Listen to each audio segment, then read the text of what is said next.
Cooking and Growth, a story of resilience. This is the fourth episode of the series segment Transformative Personal Experience. Have you ever been through into a situation where you had no idea what you were doing but had no choice but to figure it out? That's exactly what happened to me in the kitchen as a child, and it changed my life.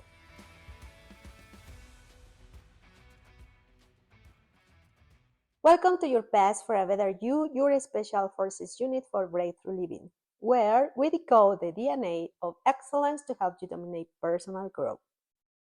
Hello, my dear friends. I am Scarlett Marcel Bantidesha, and today we are diving into the transformative power of boundaries in cooking and growth.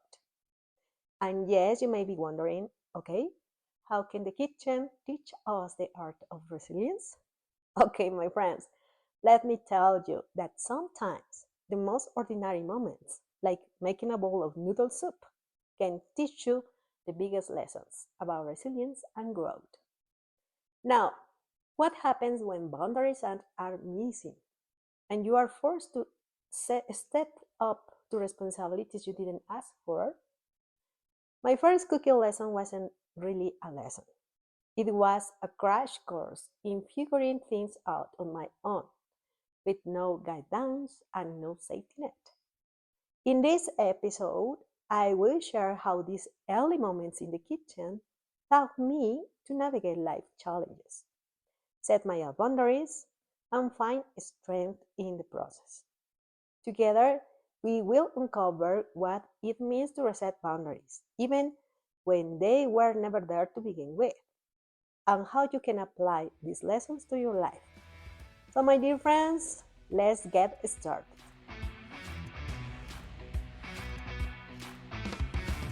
Cooking has always been a part of my life, but not in the way you might expect. It wasn't handed to me as a passion, but rather as a necessity, a challenge I didn't choose but grew to love. Today, I want to share how one unexpected moment in the kitchen taught me resilience, adaptability, and even joy when I was around 10 years old. I started when my father got fed up with unreliable maids. Maids he hired to take care of us and cook, as he needed help due to the situation with my mother. Remember? Who became quadriplegic when I was 8 years old. Well, the ones I remember were young and didn't get anything right. Anything. Plus, they frequently missed work or played with my siblings and me instead of doing the job. The one who really helped us and supported us was an old married woman with several children. But, yes, she soon quit. I remember she used to make an incredible delicious milk gelatin with raisins. So exquisite that when she quit, at that age I went to her house to get the recipe, which she fortunately shared with me. It wasn't so far, maybe 10 blocks from far from home.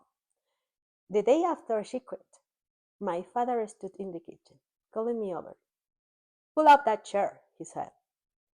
What followed was a crash course in cooking, with no instructions, manual, or empathy, just a task. That day, I watched him make noodle soup in tomato sauce with vegetables, a classic dish at home. Okay?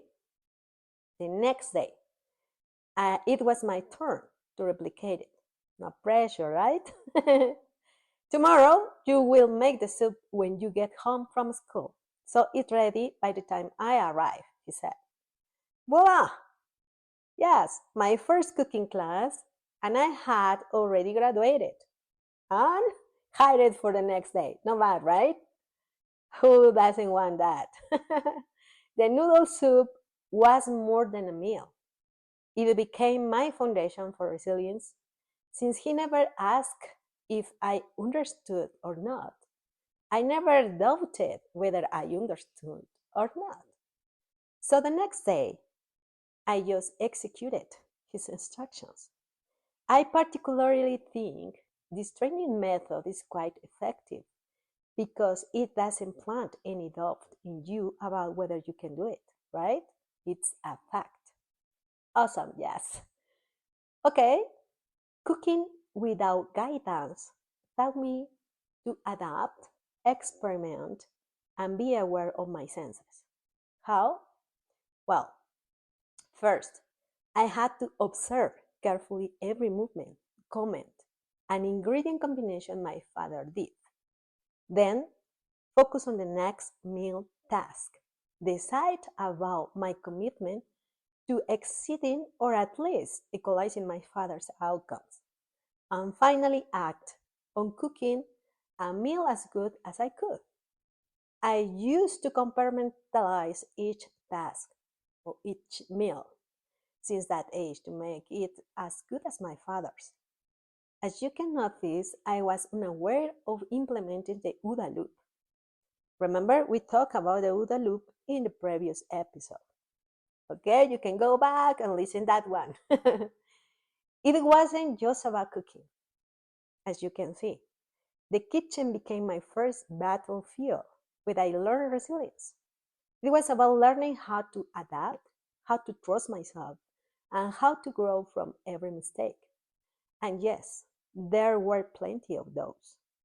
Sometimes life doesn't give you instructions. You just have to step up and learn through doing, right? Well, cooking was just the start. It laid the foundation for resilience. But life had more lessons in store. Ones that could test my boundaries in ways I could never have imagined. Let me share another personal experience talking about responsibilities and the start of creating boundaries by saying no. One that looked at, in my case, a bit rebellious for the short age in saying no.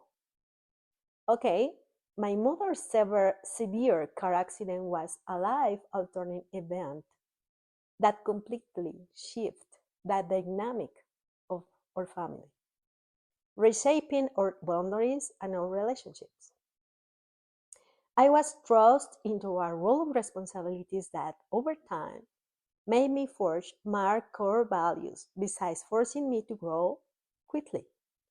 But through it all, my core values remained intact. They were my anchor. It was these very core values that gave me the strength and clarity to accept what I was responsible for and what was not. Besides saying no with certainty and standing firm in my beliefs despite the pressure around me. Certainly, my assertive personality plays an important role. Okay, my friends, besides cooking, I had many responsibilities at home. Tasks that were part of my daily duties. One evening, after a long day, I sat down at the table with my father and brothers, eager to enjoy the delicious food he, as an excellent cook, had prepared. I was relieved to finally rest in the chair and savor the food. I was tired. But then my father told me to serve the meal to my brothers. Without hesitation, I responded, Father, they have hands just like I do. They can serve themselves. My father looked at me as if to say, You are right, but he didn't say a word. I served myself and began eating, while my father served my young brother and encouraged my other brother to serve himself. In that moment, I realized something crucial about boundaries. Sometimes taking care of yourself means knowing when to say no and prioritizing your own well being. Setting boundaries is about standing firm in fairness and teaching others the value of self reliance. By setting that boundary, I honor my own needs while also encouraging others, in this case my siblings, to take responsibility for themselves. When life doesn't provide boundaries, we must create them ourselves. Boundaries don't limit us, they guide us to thrive, even in chaos. In that moment, I realized that boundaries are not just about saying no, They are about defining how you show up in life on your terms. Okay? Understanding your personality can be a powerful tool in this process. For me, my assertive, decisive personality played a key role in helping me navigate these challenges and stay firm in my boundaries.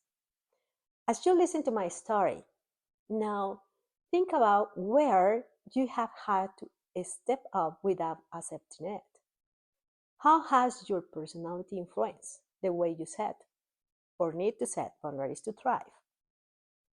My friends, in my book, The Boundary Reset Experience, the star Leon is here to guide you through that journey with insights and strategies tailored to help you harness your strengths and overcome challenges.